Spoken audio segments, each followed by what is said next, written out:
Sobat Milenial, selamat datang di Universitas Widya Kartika, Surabaya. Saat ini ikuti aku keliling kampus yuk. Yuk. Hai sobat, lagi ngapain kalian? Kita lagi survei, pemetaan. Oh oke, lanjutkan. Oke.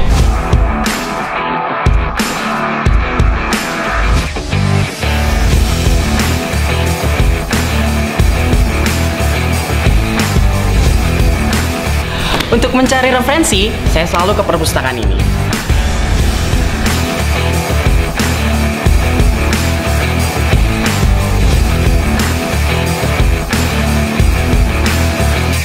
Sobat Milenial, sekarang kita sudah ada di lab elektro. Yuk masuk.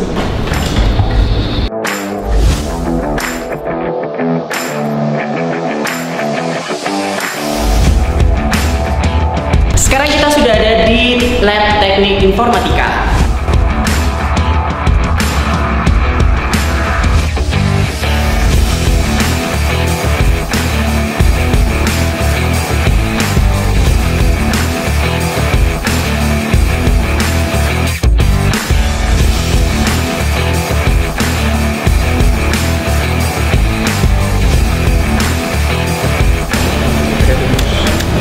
Hey, ada anak akuntansi lagi belajar nih, serius banget kalian. Sobat Milenial, sekarang aku lagi ikut kelas manajemen. Oke, sorry.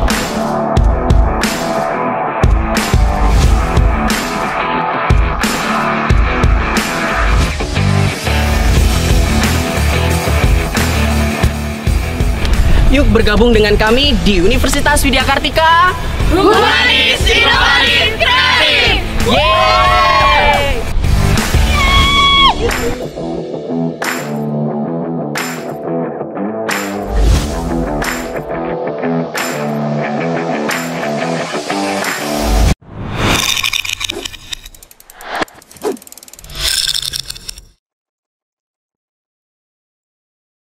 DSC Season 15 bersama meraih sukses. Saksikan perjuangan challengers meraih hibah modal usaha 2,5 miliar hanya di YouTube channel Diplomat Sukses.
DSC Season 15 bersama meraih sukses. Saksikan perjuangan challengers meraih hibah modal usaha 2,5 miliar hanya di YouTube channel Diplomat Sukses.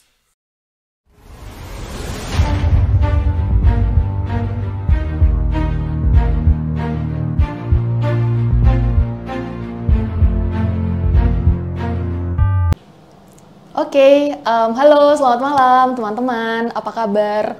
Nggak kerasa ya, kemarin kita seminggu udah sempat liburan sebentar ya, selama seminggu, karena kemarin kita ada sesi lebaran gitu ya untuk yang merayakan. Dari saya juga ingin mengucapkan minal aizin wal faizin, mohon maaf lahir dan batin. Senang sekali hari ini kita berjumpa lagi gitu ya. Tapi hari ini ada yang spesial karena nggak cuman lewat sesi YouTube ya, nanti mungkin bisa diakses juga setelah nanti tim panitia dari UIK akan membagikan sesi video ini, tapi teman-teman juga ada yang bergabung secara live di Instagram Info UIK, betul ya? Nah hari ini juga nggak kalah serunya dari 2 sesi yang kemarin teman-teman gitu ya. Hari ini kita akan banyak belajar, mungkin lebih banyak ke teorinya ya gitu ya. Hari ini kita akan belajar tentang business relation yang pastinya itu nanti juga menjadi fondasi penting dalam teman-teman membangun bisnis, dan mungkin nanti juga bisa jadi inspirasi ketika teman-teman mengerjakan tugas final UAS dari kelas MKU entrepreneurship, pengantar entrepreneurship kali ini gitu.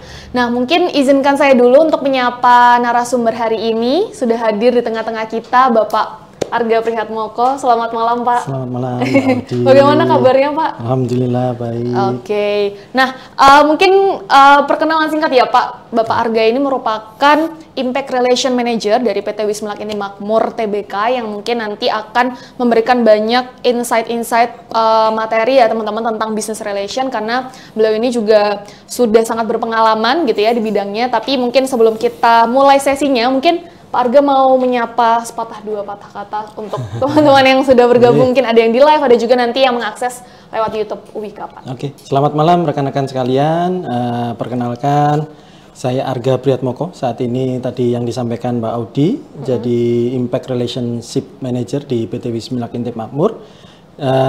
Pada kesempatan kali ini diajak sharing nih sama Mbak Audi, terutama dengan topik business relation. Terutama saya akan lebih banyak menyampaikan terkait pengalaman di pekerjaan, lingkup pekerjaan terkait dengan stakeholder relation, kemudian pengembangan relation untuk UMKM atau wirausaha. Itu aja sih. Thank you Pak Arga.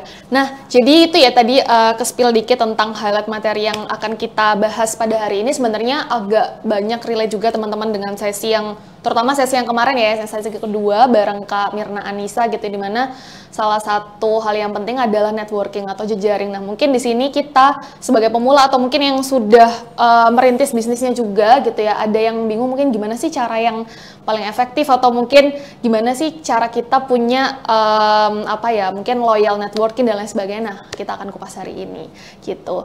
Nah, mungkin langsung aja nih Pak Arga ya, kita mulai di sesi yang pertama gitu ya, untuk pertanyaan yang paling mendasar dan paling konteks nih Pak Arga. Menurut Pak Arga sendiri, kira-kira business relation itu apa sih Pak? Iya, business relation bisa dikupas dari 2 kata yang membangun dari istilah ini ya. Jadi satu relation, jadi itu dari kata relationship gitu ya. Ada 2 makna, satu bisa dimaknai hubungan antar manusia gitu ya. Jadi suami istri itu relation. Tapi yang lebih dekat adalah yang akan kita bahas nanti terkait dengan relation itu yang pasti adalah membangun suatu konektivitas atau koneksi. Jadi konektivitas dan juga berdasarkan relevansi, kesamaan. Jadi orang berhubungan kadang ada kesamaan kebutuhan, ada kesamaan tujuan dan segala macam. Itu relation. Kemudian dari sisi kata bisnisnya sendiri itu menambah value dari relation, bahwa relationship yang dibangun untuk pengembangan bisnis. Gitu Mbak Audi. Jadi secara singkat mudah gitu ya, business relation berarti bagaimana membangun konektivitas dengan siapapun itu yang berhubungan dengan bisnis atau usaha kita. Kira-kira seperti itu. Berarti titik tengahnya adalah membangun konektivitas ya Pak. Nah, mungkin kalau dari Pak Arga sendiri, setelah maksudnya sudah lama ya Pak berkecimpung di dunia mungkin yang berkaitan sama business relation, kira-kira dari Pak Arga sendiri apa sih Pak maksudnya kepentingan atau mungkin urgensi utama ya dalam seorang mungkin kita ya yang pebisnis gitu untuk memiliki rekanan gitu atau membangun jejaring itu tuh apa sih Pak pentingnya? Jelas karena kepentingannya satu bisnis pasti, karena ada kata bisnis ya, Pak, ya. Bahasa kata bisnisnya. Jadi yang pertama kita perlu menjalin relation karena kebutuhan untuk pengembangan bisnis. Pasti peningkatan revenue. Kemudian kita menjalin relasi juga untuk menggather atau mencari insight sehingga kita bisa lebih kompetitif lagi dalam bisnis. Jadi sarana sharing berarti ya Pak ya. Betul. Jadi semacam kita mungkin punya keunggulan atau pengetahuan tertentu, tapi ada juga pihak-pihak yang mempunyai keunggulan atau pengetahuan yang lain juga. Jadi dengan adanya pembinaan relation dalam bisnis, competitive advantage atau keuntungan kompetitif itu bisa kita dapat dari insight-insight. Jadi nggak melulu kita fokus ide-ide kita saja, kita bahkan bisa stuck di sana. Jadi urgensinya satu pasti ekonomi, bisnisnya berkembang, tapi yang lebih penting lagi Mbak Udi terkait dengan business relation adalah bagaimana kita bisa mengembangkan bisnis yang berkelanjutan. Jadi untung atau benefit competitive advantage, tapi usahanya nanti nggak berlanjut, misalnya hanya 2 tahun, 3 tahun, tidak jangka waktu panjang, itu salah satu kenapa kita perlu business relation. Perlu berjejaring ya Pak, atau networking.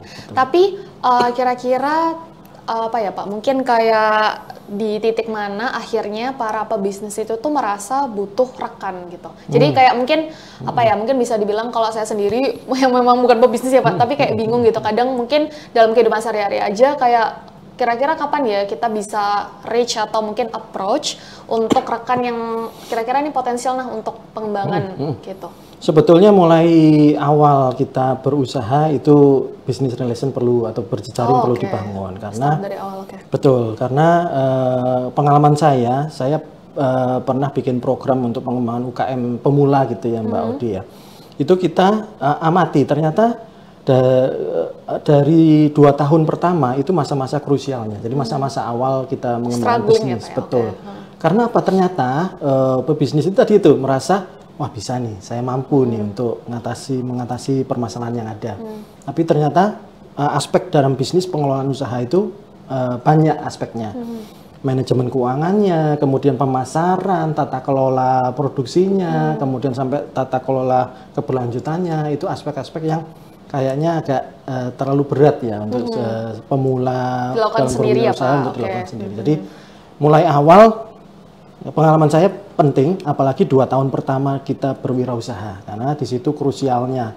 Kadang semangat wirausaha itu bisa patah karena di awal-awal kita nggak pecah telur gitu ya, karena nggak punya networking.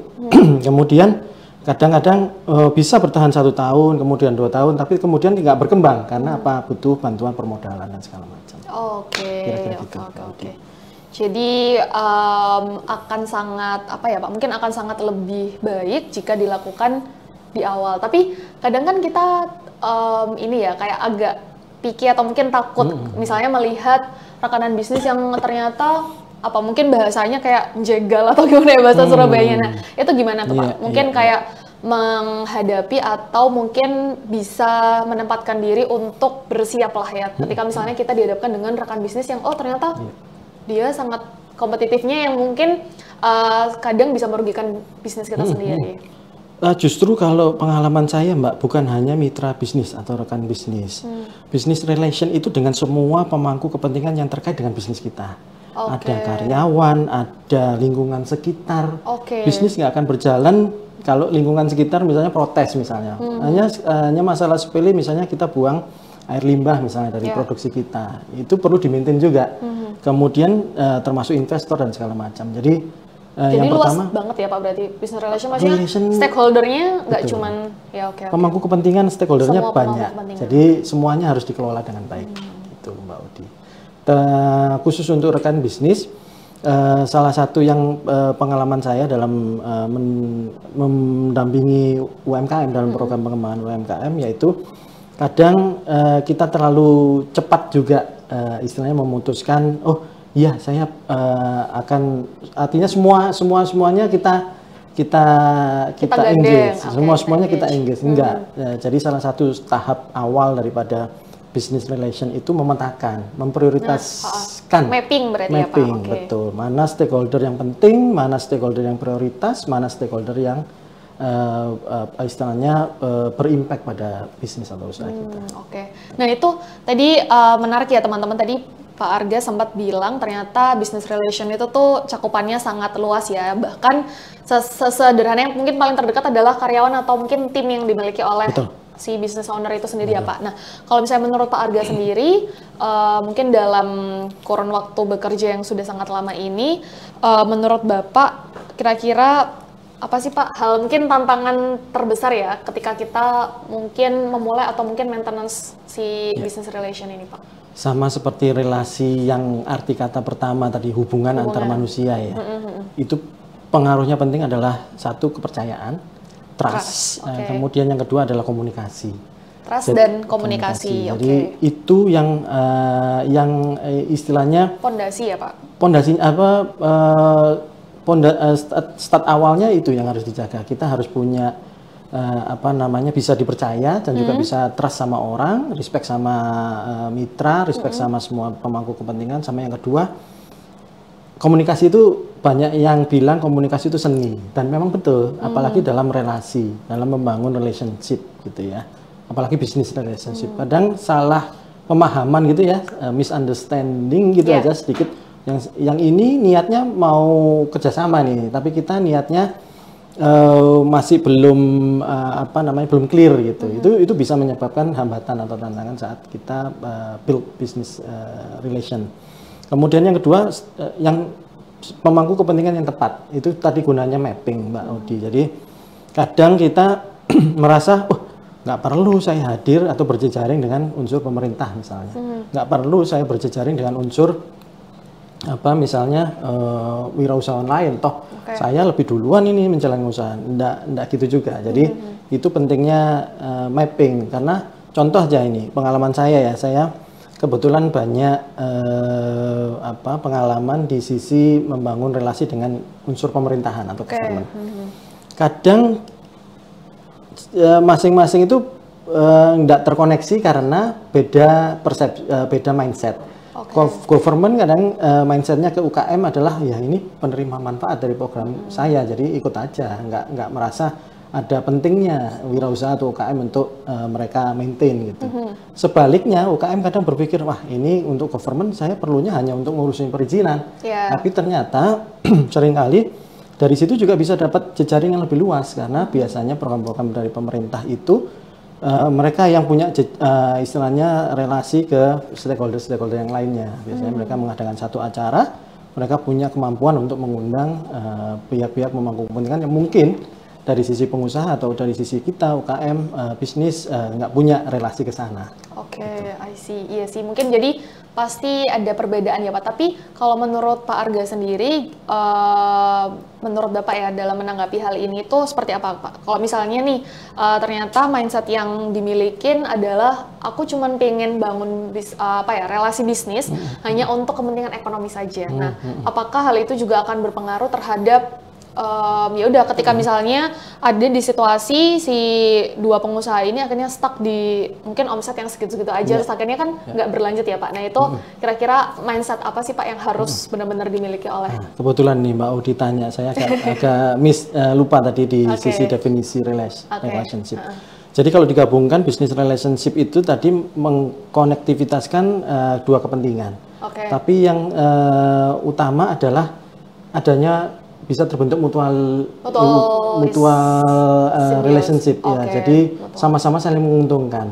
Jadi kita membangun relasi itu nggak asal ya tadi tuh main tembak sana tembak sini dan segala macam, kenal sana kenal sini, bagi kartu nama dan segala itu bagian dari how to-nya, bagaimana kita mencari jejaring. Tapi kita harus tahu esensinya. Kenapa sih kita harus berkenalan dengan si A? Kenapa kita harus ikut kegiatan X dan segala macam? Yaitu bagaimana kita bisa ada win-winnya. Kita punya kelebihan, kita juga punya kebutuhan. Prinsip mindset itu, jadi mindsetnya adalah partnership Mbak Audi. Jadi membangun relasi itu nggak untungnya kita aja, bukan untungnya mereka saja, tapi bagaimana kita bertemu nih di tengah-tengah kita membangun relasi itu, saling apa yang bisa kamu beri, apa yang bisa saya berikan, sehingga ada mutual partnership di situ. Jadi mungkin di awal gitu ya harus pintar-pintarnya kita gimana menyampaikan kira-kira kita tuh punya visi misi ini gitu. Kira-kira apakah bisa dikolaborasikan dengan mungkin tadi ya pentingnya juga untuk kita melakukan mapping di awal karena untuk mungkin ya menyelaraskan visi misi tadi ya Pak ya, di antara dua kepentingan yang berbeda. Sama satu tips ya, saya terutama ini tips yang saya peroleh saat membangun relasi dengan stakeholder di luar perusahaan. Stakeholder di luar perusahaan itu ada pemerintahan, ada vendor, ada pihak-pihak yang lain gitu ya. Salah satunya saat kita awal mula membangun relasi itu justru bukan kepentingan kitanya dulu yang didulukan. Jadi kita menggali, listening. Jadi salah satu aspek yang penting adalah dalam komunikasi itu kita coba mendengarkan dulu. Jadi kadang relasi atau networking itu bisa putus atau nggak efektif kalau kita ya maunya kita gitu. Tadi kan ya mutual partnership. Jadi untuk memulai itu either one atau salah satu pihak harus mendengarkan dulu, listening. Bahkan ada salah satu tips gitu ya. Kita apa yang kita punya kita berikan dulu. Gitu. Oke, jadi penting-pentingnya mendengarkan untuk, tapi kan kembali lagi ya Pak, maksudnya ketika kita mungkin mendengarkan dari pemangku kepentingan yang lain, sebelum itu kan pasti akan didahului dengan mapping kan, karena kan nggak mungkin kita juga tiba-tiba langsung mendengarkan pihak yang mungkin dari awal kita nggak ada prospek nih ke partner itu gitu ya. Oke. Nah mungkin sekaligus mengingatkan teman-teman yang mungkin sudah bergabung juga di Instagram live-nya @infouwika, kalau misalnya memang nanti ada yang ditanyakan bisa ditulis dulu di kolom chat. Ada yang sudah bertanya atau belum ya? Oke. Mungkin kita lanjut lagi ya, Pak Arga. Nah mungkin kali ini kita bahasanya terkait integritas dalam mungkin maintenance business relation ya Pak ya. Tadi Pak Arga bilang bahwasanya mungkin pondasi yang penting kita punya mindset dulu, mindset berpartnership itu seperti apa, terus habis itu komunikasi juga gitu ya. Nah sejauh apa sih Pak pentingnya transparansi dalam menjaga bisnis relasi bisnis? Penting banget. Tadi itu kembali ke awal tadi ya, masalah trust sama komunikasi. Komunikasi nggak akan terbangun kalau nggak ada trust. Trust juga nggak akan berkelanjutan kalau nggak ada komunikasi. Jadi integritas itu penting untuk membangun trust, kemudian untuk memutar komunikasi yang ada. Jadi pastikan kita sebelum berengage atau bernetworking atau mencari jejaring, membangun relasi gitu ya, kita bercermin dulu gitu. Tadi itu apa yang kita butuhkan, stakeholder apa yang prioritas untuk kita, kemudian apa yang kita punya, kemudian apakah kita worthy untuk membangun relasi dengan orang lain gitu. Artinya kalau kita ya itu tadi nggak punya basic integritas yang kuat ya saat menjalin hubungan itu nanti komunikasinya juga akan terlihat bahwa ini nggak sehat ya. Iya, nggak honest, nggak berintegritas, kemudian maunya transaksional aja nih orang gitu. Nah, itu kebanyakan mungkin di awal-awal pasti arahnya transaksional gitu ya Pak ya.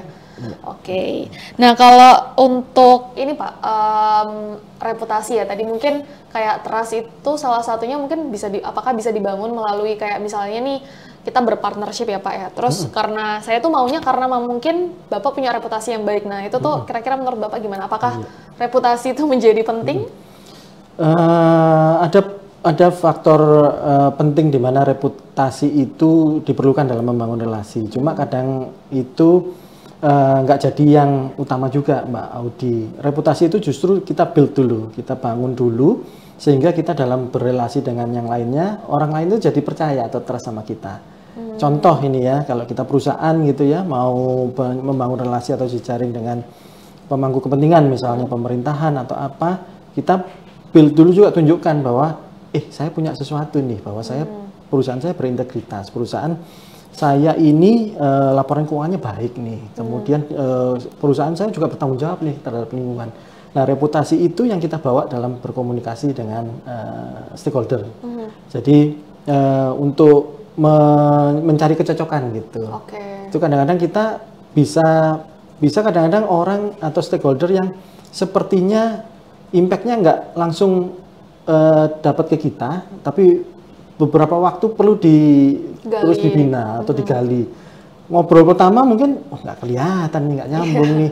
Ngobrol kedua masih belum nih. Tapi itu harus tetap, kalau dia stakeholder prioritas harus tetap diajak istilahnya ya bahasa Jawanya, dikontinyukan, artinya dirutinkan, harus terus dijaga. Contoh aja dalam satu program gitu ya Mbak Audia dengan pemerintahan, yang saya lakukan membangun relasi itu butuh waktu hingga sampai 2 tahun, 2 tahun setengah. Wow. Baru ada muncul mutualismenya. Oh iya baru ya. Kebaca atau terasa impact-nya Pak? Baru terbukti atau ada evidence bahwa relasi yang kita lakukan ini punya dampak ke kita, punya value ke kita gitu. Contohnya pada saat kita, ternyata pada suatu saat nih ya kita ada keperluan yang bisa dipenuhi oleh stakeholder yang sebelumnya kita bangun cukup lama itu tadi gitu. Kadang munculnya tahunan. Bertahun-tahun ya. Tapi kalau misalnya menurut pengalaman Pak Arga sendiri dalam membina relasi bisnis, apakah selain 2 tahun itu ada jangka waktu yang jauh lebih lama Pak?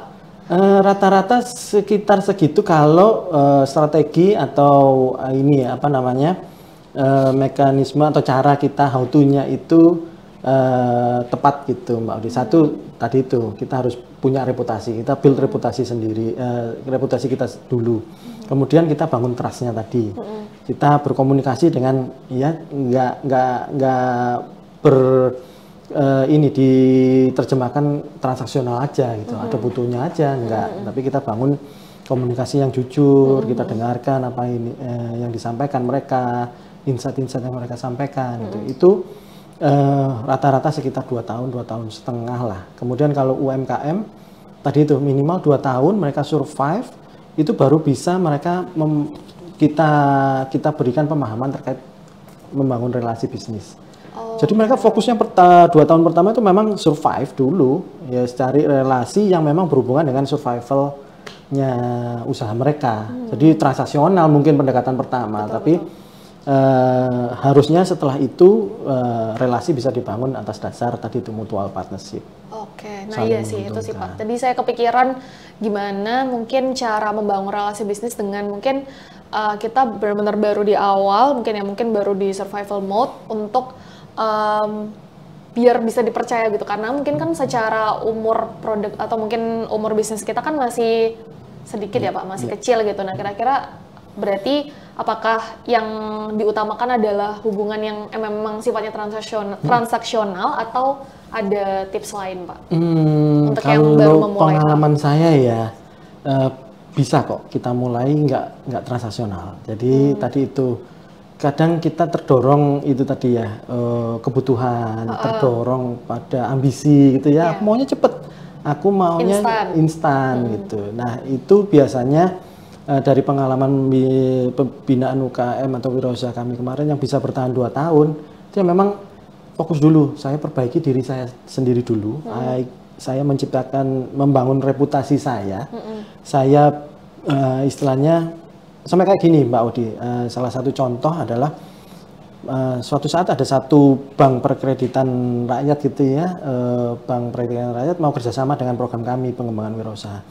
Mereka itu kerjasamanya adalah saya ini kalau cari nasabah sendiri Pak dari UKM itu kadang ya itu tadi tiba-tiba nanti NPL non performing loan misalnya nggak perform dan segala macam karena kami nggak kenal tuh UKM. Jadi kita kerjasama aja Pak, program Bapak kan memantau UKM nih 2 tahun pertama sehingga mereka bisa jadi istilahnya bankable lah. Sudah selesai sama urusan dasarnya mereka, sudah siap, sudah istilahnya survive gitu ya, sehingga itu nanti bisa jadi potensial customer untuk kami. Jadi di situ bisa dilihat bahwa kadang bersabar gitu ya, nggak transaksional dulu, beresin dulu yang bener, fondasi-fondasinya, bisnis plan-nya, keuangannya, bahan bakunya dan segala macam, baru kita bisa menjual tadi itu reputasi kita yang dinamakan tadi kalau sama bank itu UKM atau wirausaha jadi bankable gitu. Mereka melihatnya, oh ya ini udah mampu mengelola keuangannya, laporannya beres semua, mereka jualannya juga meskipun nggak langsung besar tapi acek gitu. Kan yang dicari bank itu. Yang dicari bank bukan gedenya. Stabilnya ya berarti? Iya, stabilnya kan kalau bank itu kan angsuran ya. Bagaimana mereka bisa mengangsur secara rutin, Secara gitu, rutin. kestabilannya. Secara gitu. kestabilan. Ya. Nah, menarik nih Pak kalau misalnya membahas tadi kan Bapak mungkin lebih banyak berkecimpungnya untuk membina relasi dengan maksudnya UMKM dan juga mungkin stakeholder atau pemangku lainnya gitu ya Pak. Kalau dari pengalaman Bapak gitu ya, kira-kira apa sih Pak mungkin kesulitan utama yang dihadapi mungkin para pebisnis yang dari UMKM itu untuk mendapatkan mitra bisnis atau mungkin partner yang bisa berkelanjutan? Tadi Mbak, terlalu tergesa-gesa. Oh, oke. Jadi istilahnya gini, satu memang tadi build reputation. Tapi yang kedua adalah yang kita kejar sebetulnya bukan hanya keuntungan jangka pendek kan, kita pengen bisnis ini berkelanjutan gitu ya. Nah yang menyambungkan antara reputasi dan juga berkelanjutan ini tadi itu menjalin relasi. Jadi kadang-kadang kita terlalu terpaku pada harus gede omsetnya, harus ini dulu, harus cuan dulu dan segala macam. Tapi kalau kita ngobrol tadi ini masalah business relation, kembali ke esensinya dulu, bahwa ini membangun konektivitas atas dasar relevansi, kesamaan kebutuhan, tujuan. Tapi harus ada end goals-nya, yaitu mutual partnership, saling menguntungkan. Contoh nih Mbak, kalau sama mitra bisnis mungkin yang langsung kebayang adalah keuntungan bisnis ya. Sederhana aja sama karyawan. Kalau kita nggak berelasi dengan baik dengan karyawan kita, karyawan keluar masuk itu juga turnovernya tinggi. Bikin capek juga sih. Iya, ngajari lagi. Belum Mulai tentu kita lagi dapat sumber daya yang sama kualitasnya dengan yang kemarin. Itu karyawan. Bisnis ya sudah nggak akan berlanjut lagi kalau karyawan terus keluar masuk dan segala macam. Kita capek sendiri soalnya. Contoh lagi stakeholder yang terdekat adalah dari pemerintahan misalnya, perizinan dan segala macam. Kalau kita nggak build relasi dengan baik gitu ya dengan unsur pemerintahan, kita akan banyak melewatkan kesempatan-kesempatan, misalnya ada bantuan, kemudian terutama terkait perizinan dan segala macam. Oke. Siap Pak Arga. Mungkin kita coba cek dulu apakah ada beberapa yang sudah bertanya. Oke, mungkin kita selingi ya Pak Arga ya. Boleh. Sambil menyapa teman-teman nih, gitu. Jadi hari ini cukup spesial, kita masih belum bisa sesi live seperti yang sebelum-sebelumnya gitu ya. Tapi jangan khawatir teman-teman, kita masih akan bisa berinteraksi secara langsung lewat Instagram Live di @infouika. Oke. Nah, ini ada pertanyaan menarik nih, Pak Arga. Saya izin langsung bacakan ya Pak ya. Dari Kak Marini Baban gitu ya. Nah, bagaimana menurut Pak Arga membangun relationship untuk partner yang suka curigaan alias negative thinking? Iya, ini sama kayak membangun relasi dalam bisnis itu kadang ada mirip-miripnya dengan membangun relasi secara manusia ke manusia gitu ya. Karena memang ininya manusia gitu ya. Jadi nggak akan bisa lepas dari kemungkinan-kemungkinan itu Mbak Odi. Ada yang tadi itu niatnya dari awal nggak mutual partnership, niatnya dari awal transaksional.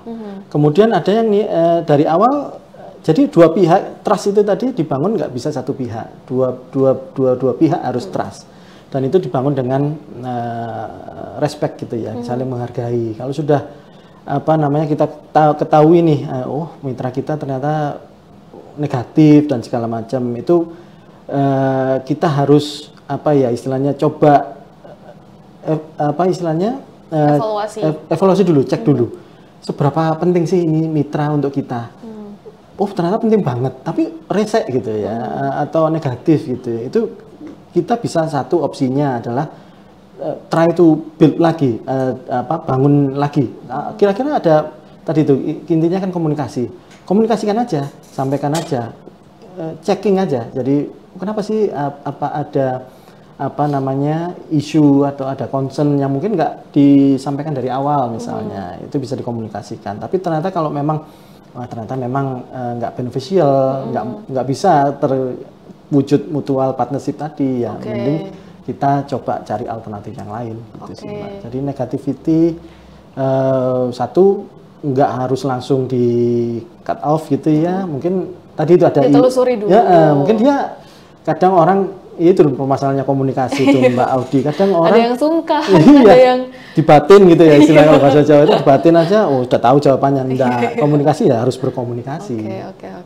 Bahkan sorry ya, agak berbeda komunikasi verbal sama misalnya WhatsApp. chat, Nah, itu kadang kita kan nggak bisa melihat moodnya, emosinya kayak apa. Kadang salah ketik ada tanda seru gitu aja. Ngapain dia pakai tanda seru gitu. Jadi perlu dicek lagi kalau memang confirm gitu ya, nggak beneficial, nggak membawa added value buat kita, kita bisa alihkan ke yang lain. Oke, jadi hal itu juga tetap berlaku ketika misalnya di awal nih kita mungkin tidak menangkap tanda-tanda itu ya Pak. Walaupun mungkin nanti di tengah ternyata kita berhadapan dengan mitra yang seperti itu ya, itu tadi ya teman-teman, intinya dikomunikasikan. Karena ya itu tadi kembali lagi kayak masing-masing di antara kita juga bukan peramal ya Pak, yang tadi kayak kita bukan cenayang, kita nggak tahu kan kira-kira apa yang mungkin dirasakan sama partner kita gitu. Ini ada pertanyaan lagi Pak Arga dari Ikman _010 gitu. Ini pertanyaannya, bagaimana menurut Pak Arga cara kita menghadapi business relation di era modern ini, terutama terhadap AI? Apa ini Gimana nih maksudnya? Mungkin maintenance business relation di era yang mungkin semuanya sekarang ini serba canggih, serba mungkin teknologi. AI sebagai toolsnya kali ya. Sebagai toolsnya kita juga mungkin saya belum kebayang kalau AI jadi ini. Partnernya.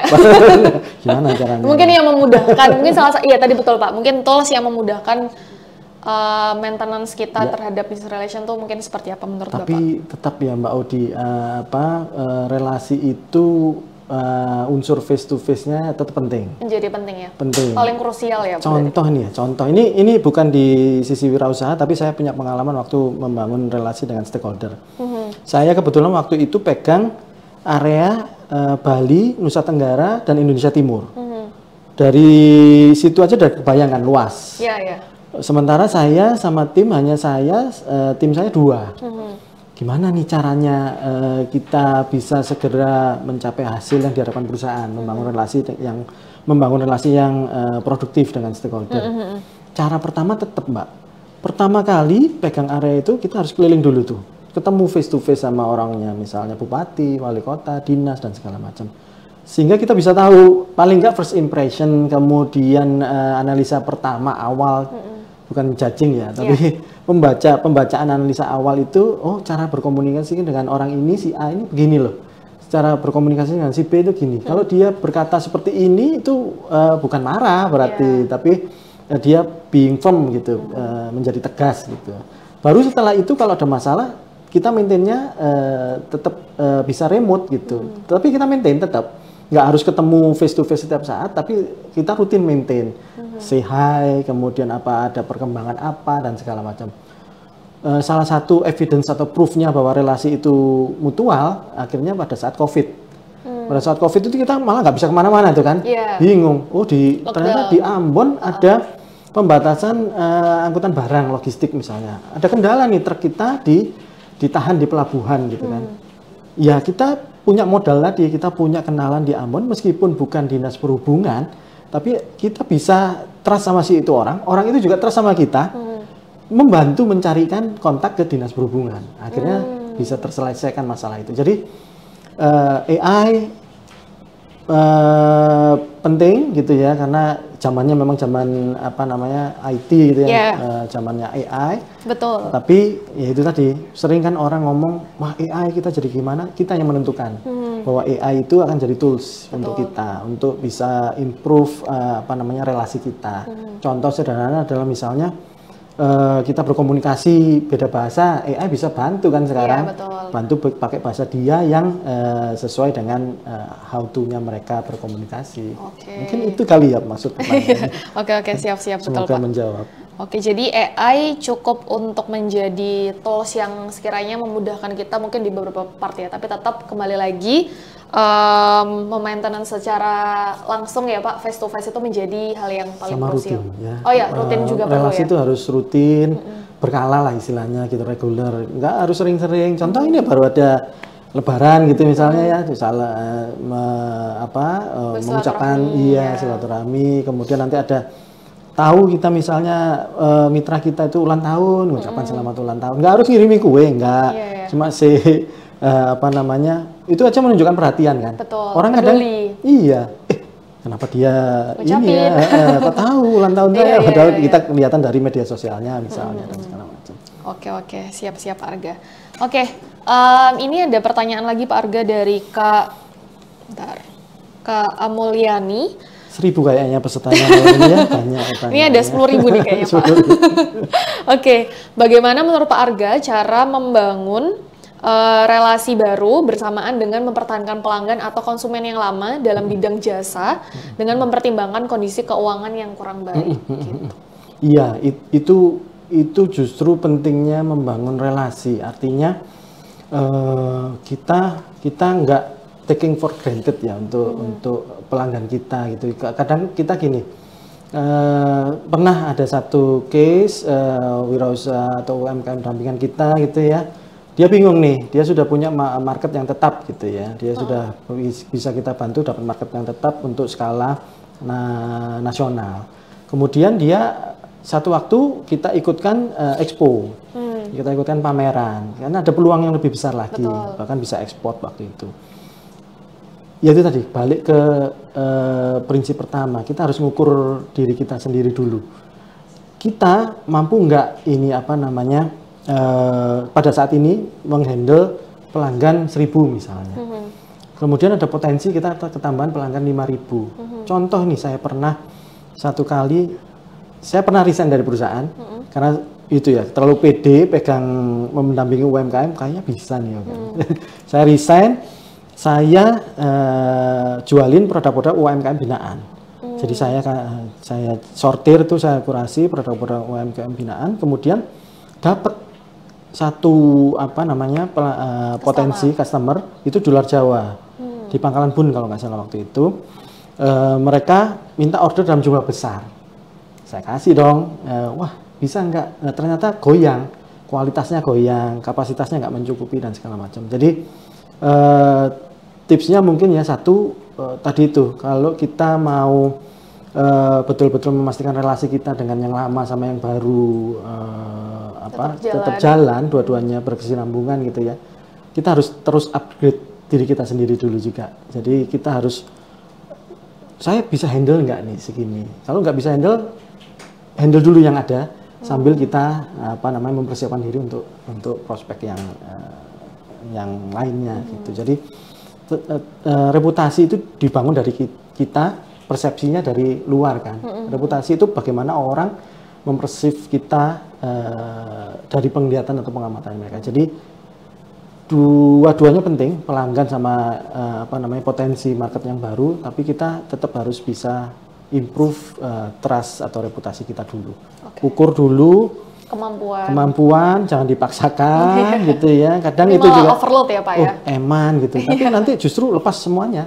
Pelanggannya juga komplain, loh kok nggak sama lagi gitu. Kemudian yang baru juga, loh kok kamu nggak sesuai sama reputasimu gitu. Jadi yang dipertaruhkan itu reputasinya. Oke, berarti di sini mungkin garis besarnya adalah menangkap peluang atau mungkin potensi itu tetap banyak banget ya Pak, berarti pertimbangannya, terutama masalah kualitas yang harus dijaga karena kan kita nggak mau juga kan Pak, mungkin hanya karena satu customer dengan mungkin demand yang banyak, tapi akhirnya kita nggak bisa memenuhi, terus akhirnya hilang semua gitu ya. Jadi pentingnya untuk banyak pertimbangan dalam menangkap peluang gitu. Harus jaga reputasi. Nah, ke pelanggan harus dijaga, ke yang baru kita harus buktikan kan, berarti. Gitu. Oke, nah kalau menghadapi komplain tuh ya Pak ya, itu apakah itu termasuk juga salah satu bentuk menjaga relasi atau bagaimana? Betul, ini salah satu yang sempat saya buktikan baik waktu saya jalan usaha sendiri maupun di UMKM atau wirausaha binaan Mbak Udi. Jadi kelihatannya simpel, seringkali kita lihat seliuran di Instagram apa-apa. Kalau ada komplain ya harus dihadapi, harus dijawab, jangan sampai nggak dijawab karena dan itu terbukti. Sekali komplain kita nggak jawab saja, cuek gitu ya, itu ngaruh banget ke reputasi. Jadi kalau di perusahaan itu namanya krisis manajemen, manajemen krisis. Jadi di wirausaha itu juga ada gitu, kecil-kecilan manajemen krisis. Jadi bagaimana kita bisa menghandle satu komplain, bagaimana kita menghandle satu isu gitu ya dengan stakeholder kita, ya harus dihadapi memang. mungkin kadang takut ya, nanti jawabnya salah enggak. Kuncinya cuma 2, maaf sama menghargai. Jadi mohon maaf aja kalau memang ada salah, nggak usah membela diri atau apa, itu saya buktikan jadi. Nggak usah membela diri dulu, minta maaf, dan kita justru berterima kasih dan menghargai. Misal, oh ya Kak, terima kasih atas masukannya untuk kebaikan kami, terima kasih kami atas masukan Kakak, besok ya pembelian selanjutnya dikasih diskon Kak. Nah itu satu bikin untuk rewardnya juga ya, iya, karena ada rewardnya. Jadi mereka juga satu ekspektasi customer itu jadi, nah iya ya, komplain gini aja dijawab dan diterima, dan ada apa namanya apresiasinya juga, apresiasi berupa tindakan nyata ya Pak, untuk ya udahlah ini berarti benar-benar diperbaikin dan peduli juga terhadap itu benar kok komplain. Mbak, itu kayaknya sepele gitu ya, kadang kita teori, nah dipraktekkan itu apa namanya memang works gitu, artinya harus dijawab satu, yang kedua minta maaf saja, karena semua pun itu benar atau salahnya kita, itu input yang baik buat kita atau buat bisnis kita. Yang ketiga adalah yang tadi being generous atau kasih apresiasi. Gitu. Oke, siap. Nah, ini ada lagi Pak pertanyaan, ini cukup banyak ya Pak. Oke, nah ini menarik nih Pak dari Kak Fitri Idrus gitu ya, mengenai partnership, bagaimana win-win solution jika partner bisnis kita tidak bisa melakukan sebagian dari job desk yang sebelumnya sudah dibagi. Iya, partnership itu untuk mengantisipasi yang seperti itu ya, biasanya apa namanya pengalaman yang ada itu harus di awal, kalau sudah mau partnership betulan ya Mbak, itu harus dipastikan di awal ada MOU. Iya, semacam gitu. Jadi mereka berperan apa, kemudian kita bisa berkontribusi apa, sehingga kalau ada istilahnya hubungan prestasi gitu ya, apa namanya tidak memenuhi apa kesepakatan bersama, ya masing-masing pihak bisa melakukan tindakan yang diperlukan. Gitu. Jadi mungkin kayak tindakannya nggak yang menyalahi atau saling menyalahkan, tapi ya memang itu sih Pak, benar. Kalau misalnya memang ada perjanjian di awal gitu ya, jadi ketika ada salah satu pihak yang mungkin tidak mengindahkan perjanjian tersebut gitu ya, mungkin teman-teman bisa langsung ya udah cek aja di pedomannya MOU-nya seperti apa, kayak gitu. Oke, ini ada satu pertanyaan lagi dari Kak Fandi.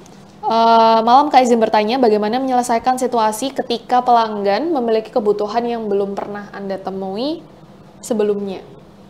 Gimana, bisa diulang? Bagaimana menyelesaikan situasi ketika kita menemui ada pelanggan yang memiliki kebutuhan yang belum pernah Anda temui sebelumnya? Ini kebutuhan saya dalam mungkin konteks menjawab dari apa yang kebetulan saya baca beberapa hari kemarin gitu ya. Dari siapa saya lupa ya. Nvidia kalau nggak salah ya, CEO-nya itu ngomong salah satu apa namanya keunggulan usaha itu adalah kita jangan bilang nggak bisa dulu ke pelanggan itu masih saya sendiri masih mencoba mencerna gitu ya. Tapi pemahaman saya itu, saya kan ini opportunity justru. Kalau kita nggak bisa memenuhi gitu ya, kita bisa cari alternatifnya misalnya. Tadi itu dari jejaring yang kita punya, itu fungsinya berjejaring atau bernetworking ya Mbak. Ada satu opportunity gitu ya, mungkin jatuhnya nggak ke kita langsung. Kita bisa bantu yang lain. Dari situ kita bisa terhubung nih.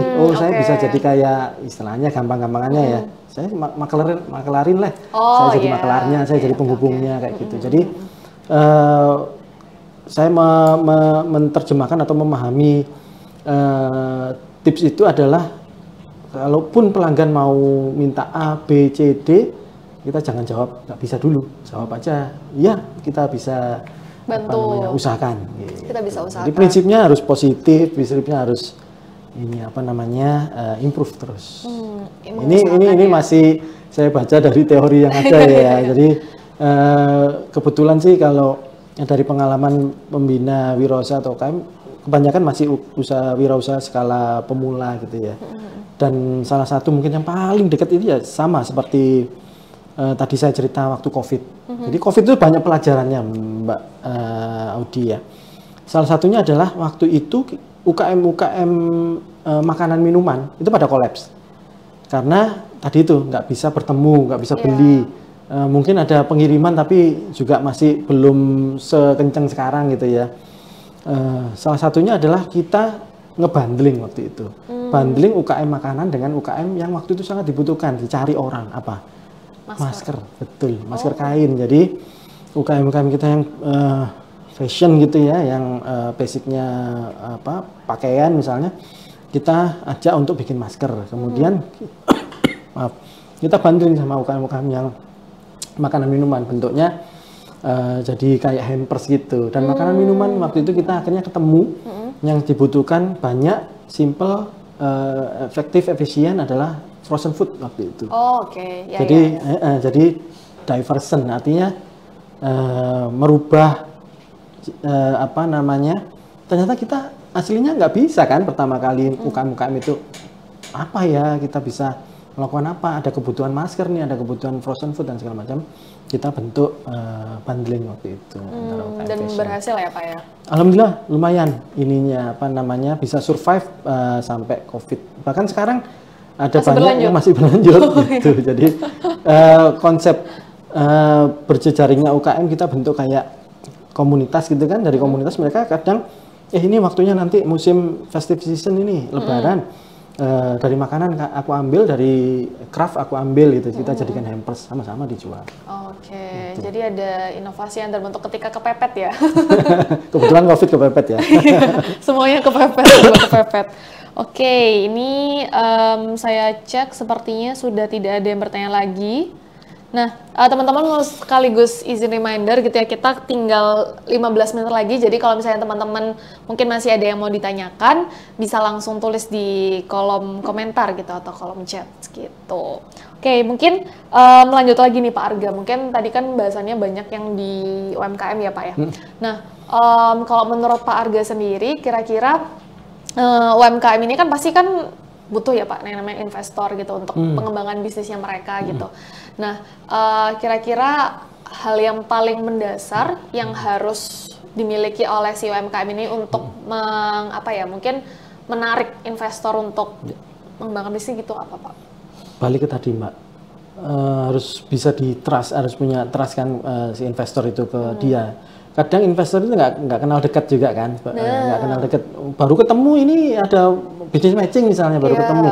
Bagaimana kita bisa membuat si investor, calon investor itu percaya, ya tadi build trust dengan reputasi. Jadi bagaimana kita masukkan aja di portfolio kita bahwa kita bisa berhasil istilahnya punya kerjasama sebelumnya dengan pihak A, B, C, D, kemudian tunjukkan bahwa kita ada progress gitu ya, improve dan segala macam. Jadi build reputation khususnya untuk pada saat wirausaha itu butuh investor penting banget.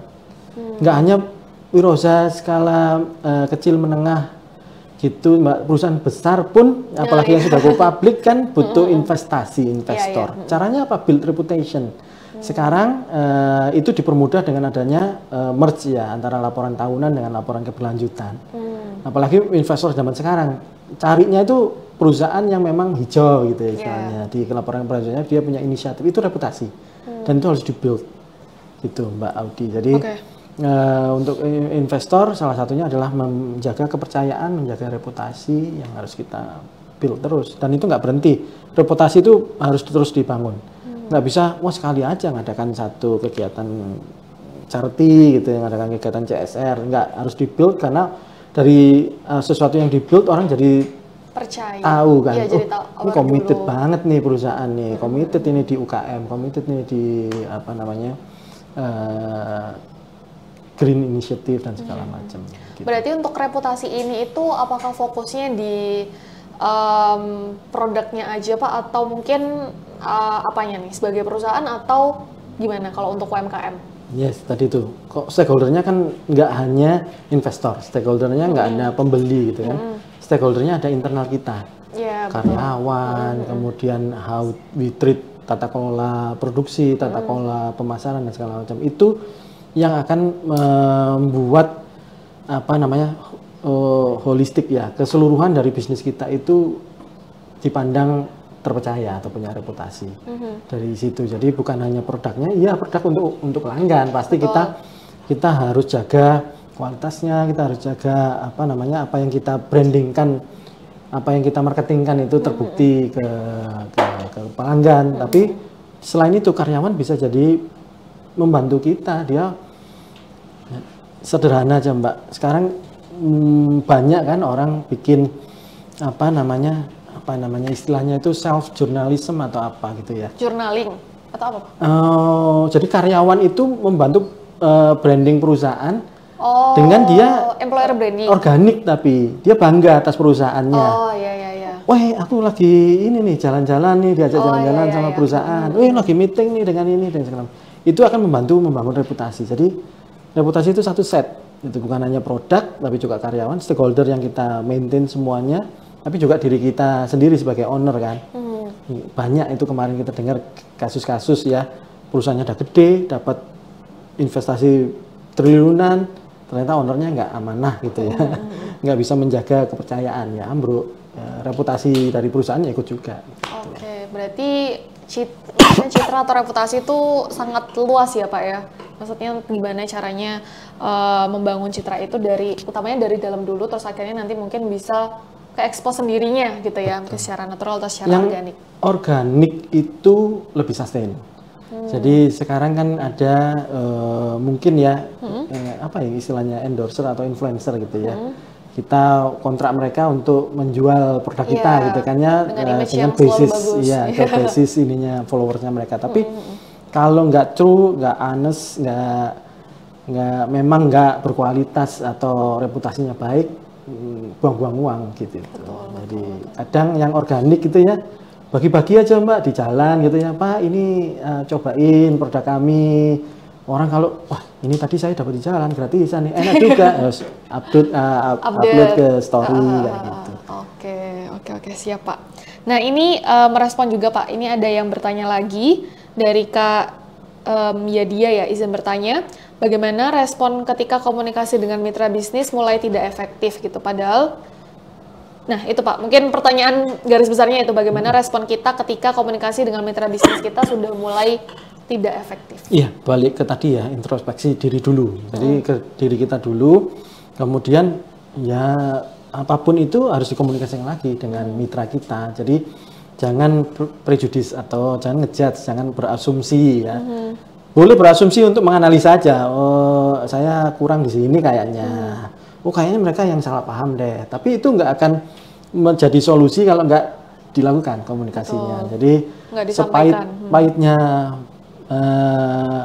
seberat-beratnya kita, sesungkan-sungkannya kita berkomunikasi gitu ya.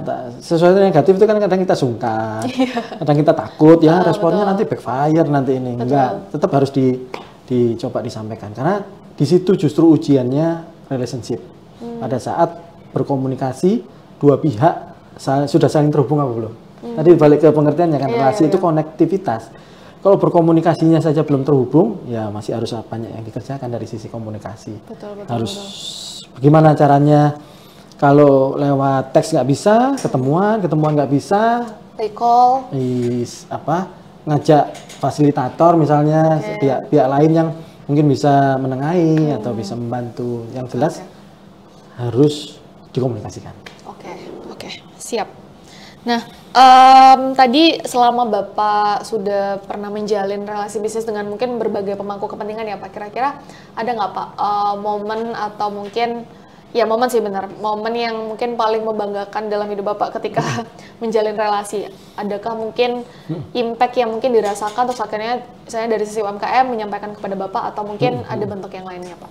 Iya, ada dua ya, satu yang terkait kerjaan, ada satu jadi saya itu mengawali, saya sampai bikin ini Mbak, satu mekanisme gitu ya, bagaimana mengukur efektivitas stakeholder engagement gitu ya. Jadi orang kan kadang bingung gimana ya cara ngukurnya kedekatan kita sama stakeholder gitu ya, gimana caranya? Itu ternyata bisa. Jadi saya bikin satu mekanisme kita yang ukur, mulai dari awal kita bertegur sapa aja misalnya, bertemu pertama nggak usah harus apa namanya ada hasilnya. Ketemu aja orangnya tahu bahwa kita dari perusahaan ini cukup gitu ya. Kemudian lanjut apa istilahnya ada pertemuan yang lebih strategis istilahnya. Jadi bagaimana pertemuan itu bisa ada hasilnya, mulai ada muncul pembahasan. Oh kamu ada program, saya ada program, ayo kerjasama gitu. Sampai ke akhirnya nanti dia nggak hanya berhenti pada saat ada evidence bahwa dia support kita bisa support mereka dan sama-sama dapat value gitu ya. Tapi waktu itu saya ukurnya sampai mereka namanya advocate gitu, mengadvokasi. Pada saat kita bermasalah, mereka itu mendukung kita. Padahal menurut kita kayaknya mereka ya nggak akan support. Nggak akan ya support tapi ya nggak segitunya. Ya paling apalah kasih ucapan dan segala macam. Tapi mereka support, mengadvokasi atau membela kita gitu. Itu saya build itu dan kemudian tadi itu akhirnya saya bisa punya ukuran ngebangun relasi yang works itu kira-kira persentase besar lah itu 2 sampai 2,5 tahun. Itu salah satu achievement bagaimana kita bisa ngukur kok apa namanya relasi kita sama orang itu baik works atau justru kontraproduktif. Itu yang terkait dengan di lingkup pekerjaan. Kemudian kalau di UMKM ya pasti kelihatan jelas bahwa UMKM itu pada saat dia memang siap untuk menggandeng investor atau berkolaborasi dengan yang lain, mereka betul-betul siap. Contohnya adalah ya sudah kita cuma menyediakan venue-nya aja, platformnya aja, medianya saja, mereka bertemu business matching lah istilahnya dengan investor. Tapi setelah itu mereka akan apa istilahnya manfaatnya jadi berlipat ganda. Artinya ternyata mereka nggak mengupayakan investasi itu untuk mereka sendiri, tapi nanti mereka menyebarkan dampaknya ke sekitarnya, ke UMKM lain, ke wirausaha yang lainnya. Oke, siap. Kira-kira itulah. Jadi tadi menarik sih Pak. Mungkin kalau misalnya sedikit lagi disampaikan kepada audiens Pak Arga. Jadi mungkin tadi ada tahapan sebelum sampai akhirnya di advocate itu apa Pak? Mungkin awalannya apa? Mungkin bisa disingkat sama Bapak. Dulu singkatannya itu INDEP. I-nya itu saya lupa, inisiasi, N-nya itu networking, in-depth, D-nya itu development, E-nya itu evidence, P-nya itu tadi itu in-depth, pokoknya kaitannya sama advokasi atau proof-nya. Proof, oke. Jadi memang membangun relasi itu tidak sekali ketemu jadi. Jadi butuh kesabaran, butuh pemahaman, butuh listening aktif. Jadi dan ini yang lucu mungkin. Kedengarannya kayak teoritis tapi terbukti. Being generous. Jadi kita nggak usah nahan-nahan. Apa yang kita punya kita bisa kasihkan ke mereka. Mereka nggak ngomong itu kebutuhannya mereka, kita bantu. Jadi sederhana aja misalnya. Oh ternyata ngobrol nih. Mereka punya ada kebutuhan. Oh ternyata saya punya kenalan di sini. Being generous aja. Dan di situ yang bikin ajaibnya relasi gitu ya, bahwa kita memberi tidak berharap kembali gitu ya. Artinya nothing tulus, tapi dibangun secara rutin, berkelanjutan, ke kitanya pasti akan ada dampaknya. Mungkin nggak sekarang, tapi mungkin besok. Oke, keren. Oke, siap Pak Arga. Nah ini nggak kerasa ya Pak Arga, ternyata udah 1 jam. 1 jam kita ngobrol bareng nih. Mungkin teman-teman juga yang sudah bergabung di Instagram Story @infouwika gitu ya. Dan juga nanti teman-teman bisa mengakses lagi sesi hari ini di YouTube ya. YouTube dari Universitas Widya Kartika nanti akan dibagikan sama tim panitia gitu. Jadi jangan khawatir gitu ya. Mungkin yang tadi belum catat-catat, banyak banget nih materinya. Kayaknya saya juga nih perlu bikin ini Mbak, catatan rutin. Ternyata banyak banget gitu materi-materi yang sudah disampaikan oleh Pak Arga gitu pada sesi hari ini gitu.